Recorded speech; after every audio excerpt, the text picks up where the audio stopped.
primera técnica que se vio en la sesión anterior, que quedó grabada y la van a poder recuperar por YouTube para que lo vean, era basada en la teoría estocástica, y esta otra es basada en lógica difusa, que es lo que deben estar viendo en pantalla actualmente. Si por X o Y, porque puede que la sesión de hoy y la sesión de la semana que viene tenga problemas de internet, entonces les voy a pedir que estén atentos, porque van a hacer estas dos sesiones que eventualmente. La sesión de la semana que viene va a ser el lunes a las 7 de la mañana. Entonces, para que por favor ajusten excepcionalmente la semana que viene, el lunes a las 7 de la mañana. Y acuérdense que a partir de esta semana arranca la tercera iteración de ustedes, que es definir en qué tareas deben representar conocimiento, el tipo de conocimiento, si es conocimiento exacto basado en lógica predicada, o conocimiento certidumbre con las dos técnicas que hemos visto. Ustedes deben escoger la apropiada. Es decir, que esa tercera iteración es netamente representación de conocimiento bajo los esquemas, los dos grandes esquemas que hemos visto en clase, y tendrán que identificar las técnicas apropiadas para los agentes que ustedes están diseñando. Bueno, sin más preámbulo, empecemos a hablar de la técnica de hoy, que es manejo de incertidumbre basado en lógica difusa. ¿Ha quedado claro todo lo que he dicho? ¿Hay comentarios? Si no, entro en materia. Entonces veamos, la lógica difusa nos permite un tipo de razonamiento, pero nos permite, deben estar viendo mis láminas, un tipo de razonamiento basado en la experiencia de los expertos, y permite muy bien manejar la incertidumbre sin necesidad de tener una caracterización precisa del problema. Ya van a ver por qué. Entonces, la lógica difusa es muy distinta a la lógica que ustedes hasta ahora conocen. La lógica que ustedes conocen es lo que uno llama lógica binaria. La lógica binaria es una lógica que para todo es verdadero o falso. En nuestro caso, la virtud de la lógica difusa es que lo que uno ve normalmente en la lógica difusa es que puede ser quizás verdadero y quizás falso. Es decir, no existe esa noción de que todo debe ser verdadero o todo debe ser falso. Esa posibilidad es lo que uno logra cuantificar con la lógica difusa. Y vamos a ver cómo. Esa es la gran virtud, y por eso es que se puede manejar la incertidumbre. Por ejemplo, ustedes, si creaban dos conceptos de edad, adultos y adolescentes, pues ahí o pertenecía uno adulto o a adolescente. Eso es en lógica binaria. En lógica difusa, uno puede pertenecer parcialmente a esos dos grupos, y vamos a ver en qué consiste esa idea. Ese es el ejemplo más claro.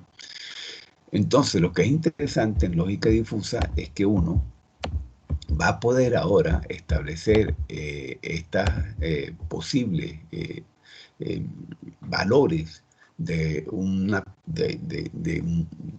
estos posibles valores de pertenencia a un conjunto de un elemento, lo que le da mucha fuerza. Y con eso vamos a poder construir reglas que uno llama reglas difusas. Entonces, las reglas son reglas que ustedes ya conocen. Si ocurre tal cosa, entonces tal otra. Solo que esas reglas van a tener ciertas características porque son basados en la teoría de lógica difusa. Ya vamos a ver un poco con algunos ejemplos. Entonces, siguiendo esto, la lógica difusa permite introducir esa idea de vaguedad, como nosotros en la realidad trabajamos, porque nosotros en la realidad no trabajamos bajo una lógica binaria. Cuando ustedes le dicen frenen o frenen poco a poco, se van reduciendo las cosas, no pasa drásticamente de un valor, por ejemplo, de ir moviéndose y detenerse abruptamente, sino que uno paulativamente va frenando. Eso es un buen ejemplo. Y lo que está detrás de eso es lo que se conoce como la lógica multivaluada, que gradualmente va permitiendo cambios de un valor a otro. Eso es un poco la idea de la lógica difusa. Entonces, para eso, el papá de esta área es Sadet, un señor que introdujo varias ideas particularmente el grado de pertenencia de un elemento, un conjunto, ya no es 0, 1, 0, si no formo parte o 1, sino que él permite el rango de que un elemento pertenezca a un conjunto dado. Por ejemplo, yo puedo pertenecer al conjunto de los adolescentes con un grado dado y al conjunto de las personas adultas con otro grado, y no 0, 1. Esto pues, se ha venido utilizando en muchas áreas y hay toda una teoría de razonamiento difuso basado en esto. Entonces, fíjense, la idea de la lógica difusa es que ya mis conjuntos van a ser también difusos. Ya no va a ser el conjunto de los adolescentes, el conjunto de los adultos, porque eso, esa imprecisión o esa variedad está incierta. Y es eso, esa incertidumbre, la que vamos a tratar de manejar. Basado en la teoría de los conjuntos difusos, ya en la clase anterior lo vimos manejando estos conceptos basados en la teoría de Bayes, porque fueron las reglas de Bayes, y es la que se basa todo el razonamiento estocástico que vimos en la clase anterior. En este caso, vamos a usar la teoría de los conjuntos difusos y la lógica difusa para entender de lo que estamos hablando. Entonces, la velocidad es el concepto clave, y la velocidad lo que me va a permitir es establecer la posibilidad de uno tener proposiciones que sean parcialmente verdad o parcialmente falsa. Entonces eso permite manejar esta vaguedad. Algo muy importante porque modela muy bien la manera como nosotros pensamos y razonamos en la realidad. Entonces, lo que es bien importante diferenciarlo con la otra técnica que se vio la semana pasada es que en este caso la teoría es la teoría lógica, donde lo que hablamos es del grado de posibilidad de que un valor tome un valor u otro valor, mientras que en la que se vio la clase pasada era basada en la teoría de probabilidades, que acuérdense que es basado en la ocurrencia de un evento, qué tan probable es que ocurra un evento. Entonces, son dos esquemas distintos para manejo de incertidumbre, basadas en teorías distintas, pero los dos son bastante robustos. Bueno, como les comenté, hay un gran número de aplicaciones en esta área. Las aplicaciones más importantes que es en el área, por ejemplo, automotriz, se está usando bastante. Hay mucho software que se está desarrollando. Si se dan cuenta, así como en la industria automotriz, en los electrodomésticos, en el área de producción de procesos industriales, es decir, que la lógica difusa está jugando un papel muy, muy importante a nivel industrial.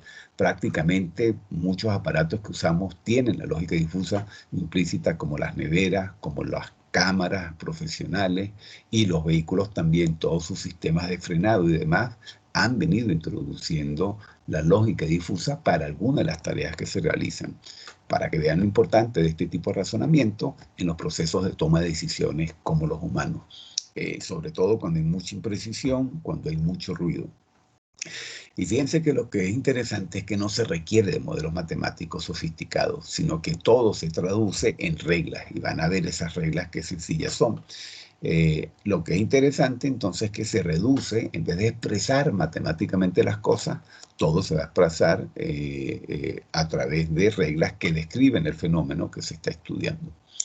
Entonces, los conceptos clave de la lógica difusa son los conjuntos difusos, que es distinto a los conjuntos ordinarios que ustedes conocen hasta ahora, las variables difusas, y a partir de esos conceptos va a aparecer la noción de clases y la gradualidad de los cambios. Vamos a ver en detalle qué es un conjunto difuso, qué es una variable difusa.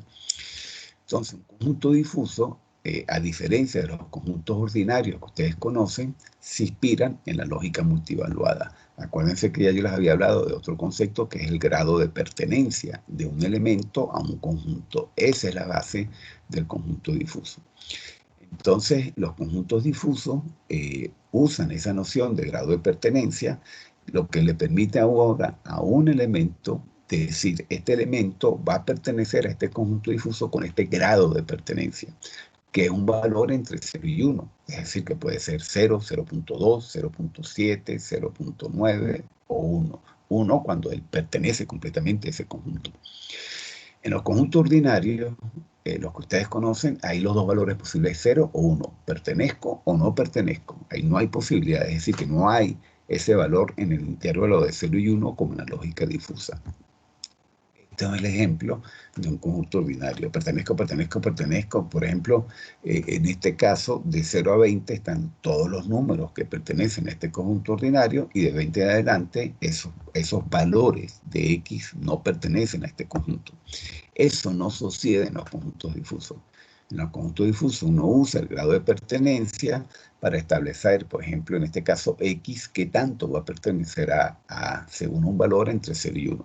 Entonces, normalmente los grados de pertenencia o la función son caracterizados por una función de membresía o función de pertenencia. La función de pertenencia es la que me está indicando qué tanto un individuo, en este caso X, va a pertenecer a un conjunto A. Entonces, esa función de membresía o función de pertenencia me indica el grado de pertenencia de un valor, en este caso de X, a ese conjunto A. Entonces, este concepto es muy importante para definir los conjuntos difusos, porque la función de pertenencia me define el grado con que un individuo pertenece a un conjunto dado. Fíjense que aquí yo estoy diciendo que mi conjunto difuso A es igual a todos los valores de X con un grado de pertenencia de X para todos los X pertenecientes a X. Es decir, que aquí estoy describiendo formalmente un conjunto difuso. Y la función de pertenencia es este valor de mu a X. Él es el que me está definiendo con qué grado cada elemento de X pertenece a ese conjunto difuso A. Entonces, la función de pertenencia puede tener muchas formas matemáticas. Fíjense que acá yo estoy, cuando en la forma triangular, yo estoy diciendo que los valores de X, a partir del valor de A, empieza a ser distinto el grado de pertenencia de 0 a el grado de pertenencia es 0, lo que está indicando que ninguno de esos elementos pertenece a ese conjunto difuso, y después empiezan a pertenecer poco a poco hasta que en el valor M, el grado de pertenencia es igual a 1. Ese valor M lo que me está indicando es que ese individuo, ese elemento, tiene el grado de pertenencia más grande para ese conjunto difuso, y después empieza a disminuir. Bueno, igual que esta expresión está la forma trapezoidal y la forma gaussiana como funciones de membresías posibles. Fíjense que aquí está el ejemplo de la expresión gaussiana. La expresión gaussiana lo que me está diciendo es conjunto difuso, que un elemento o individuo X va a pertenecer al conjunto difuso A según esta expresión, que es la exponencial de X menos la media, porque esta realmente es la media, que hay un error porque se repite 2 veces A, la media de los valores de X dividido por 2 por la varianza al cuadrado. Entonces, esa es otra manera distinta. Fíjense que este es mucho más continuo, la gaussiana, la trapezoidal y la triangular son más bruscas.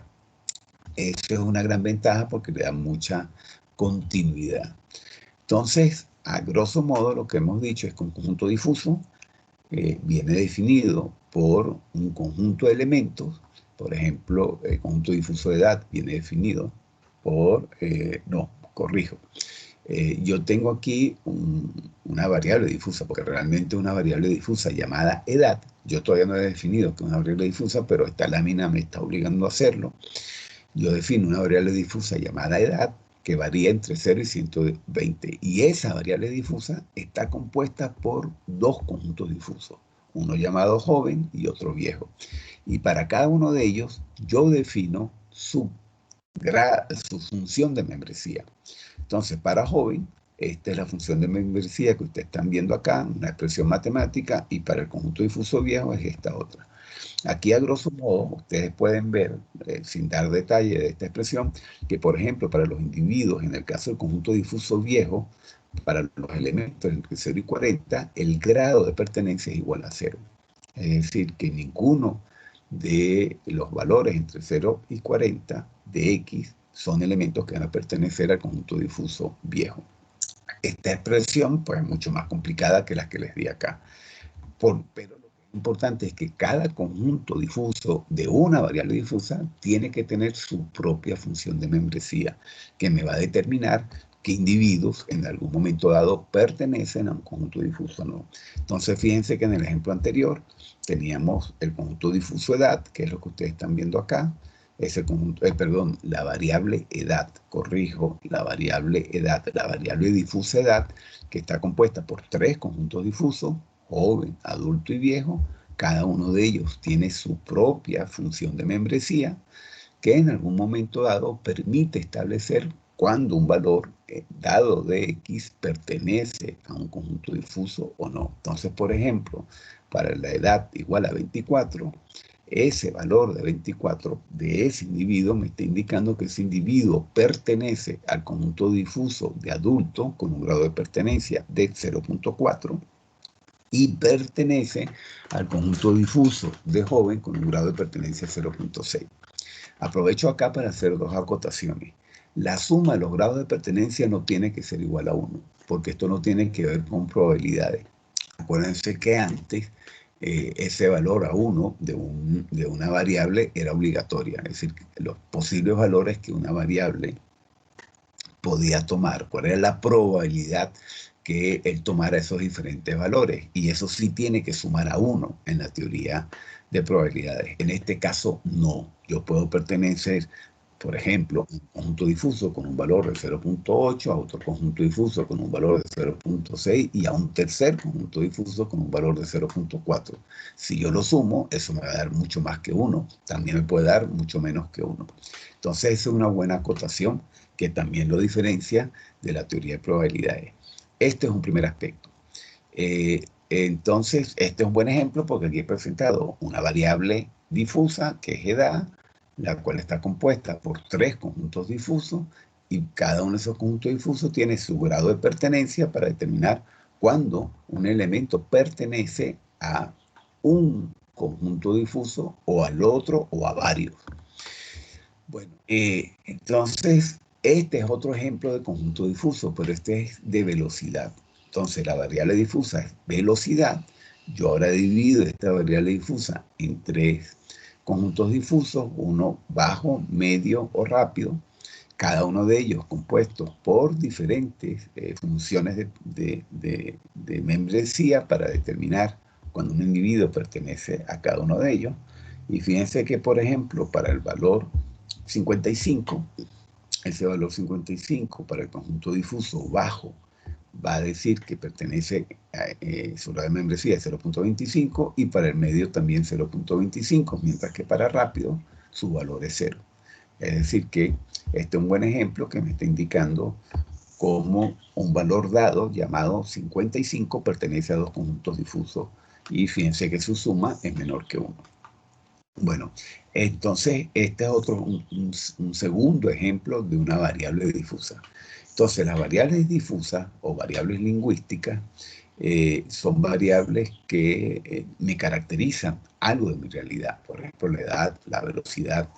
Y mis variables difusas están compuestos por conjuntos difusos. ¿Ok? Entonces, por ejemplo, en el caso de velocidad, estaba compuesto por 3 conjuntos difusos. Y cada conjunto difuso va a tener su propia función de membresía. Entonces, yo puedo tener ahora formalmente una variable difusa definida por su nombre, edad, velocidad, por el conjunto de conjuntos difusos. En nuestro caso, los conjuntos difusos es lo que aquí se llama conjunto de términos lingüísticos que la describen a ella. En nuestro caso, en el caso de velocidad, era rápida, media y baja. El universo de valores que pueden tomar esa variable difusa, en el caso de velocidad de 0 a 200 kilómetros por hora. Y a partir de ahí yo voy a generar reglas. Eso es lo que vamos a ver más adelante, las reglas. Porque yo uso los conjuntos difusos, perdón, las variables difusas para construir las reglas que me describan los problemas que voy a atacar. Entonces las variables difusas son fundamentales porque son las que me van a permitir describir el contexto. Bueno, entonces, a grosso modo, aquí estoy describiendo lo que acabo de comentar. La edad es una variable difusa que está compuesta por 4 conjuntos difusos, niño, joven, adulto y anciano. El universo es de 0 a 120 años. Hay un conjunto de reglas y sobre esas reglas yo puedo hacer un razonamiento. Ese razonamiento es lo que vamos a llamar razonamiento difuso. Fíjense que en el caso de las reglas bayesianas, a ese razonamiento lo habíamos llamado razonamiento estocástico. Entonces ustedes en el curso ya han visto 3 tipos de razonamiento. Razonamiento lógico, que es basado en lógica de predicado, incluso en lógica temporal, entra en lo que es razonamiento lógico. Razonamiento estocástico, que es basado en las reglas bayesianas para manejar incertidumbre, y ahora razonamiento difuso, que es basado en lógica difusa. Ya vamos a entrar en detalle en qué consiste ese razonamiento difuso. Otro aspecto interesante, fíjense que ya les introduje el concepto de variable difusa, el concepto de conjunto difuso y el concepto de función de pertenencia. Lo que es interesante es que yo ahora puedo combinar a los conjuntos difusos. Yo puedo combinar a conjuntos difusos de una misma variable difusa y a eso se llaman operadores difusos. Entonces yo puedo tener operadores de unión, de intersección, de complemento y producto cartesiano. El de producto cartesiano, a diferencia de los 3 anteriores, es entre conjuntos difusos distintos. Y van a ver que el producto cartesiano es fundamental en el razonamiento difuso, porque me permite combinar variables difusas distintas. Ese es el poder del producto cartesiano, pero primero veamos los 3 primeros. La unión, fíjense que aquí yo tengo 2 conjuntos difusos indicados por el azul. Tengo un primer conjunto difuso y un segundo conjunto difuso. La unión sencillamente lo que me está indicando es que voy a unir al conjunto difuso A y B, el conjunto difuso A es el primero que ustedes ven acá en forma triangular y el B en forma trapezoidal, y lo que me dice que la unión de 2 conjuntos difusos A y B para una misma variable difusa, pues sencillamente es el máximo del grado de pertenencia de los elementos que están en cada conjunto difuso. Por eso es que la parte superior es lo que está quedando en ese conjunto difuso. Mientras que la intersección es exactamente lo contrario, es el grado de pertenencia mínimo. Entonces fíjense que aquí tengo los mismos conjuntos difusos que están marcados con verde y con rojo, y como es el mínimo, solamente en la intersección de esos 2 conjuntos difusos A y B está quedando lo que está en azul. Solamente esa parte es lo que va a quedar en ese nuevo conjunto difuso. Entonces yo ya puedo hacer la unión de conjuntos difusos, la intersección de conjuntos difusos, puedo hacer la negación. Por ejemplo, aquí yo tengo un conjunto difuso en rojo, la negación es todo lo que está en azul. Todo lo que está en azul es la negación de ese conjunto difuso, llamémoslo A. Entonces, dijimos que la unión es el máximo entre los 2 conjuntos difusos A y B. Entonces, aquí yo tengo un universo A, B, C y D.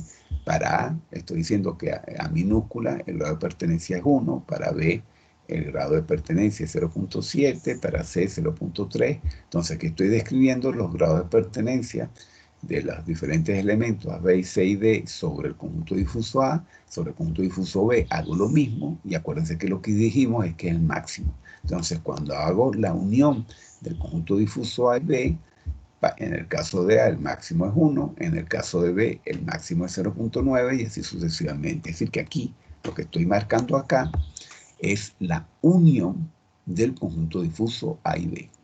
Ahí ya he hecho entonces la unión del conjunto difuso A y B para conjuntos difusos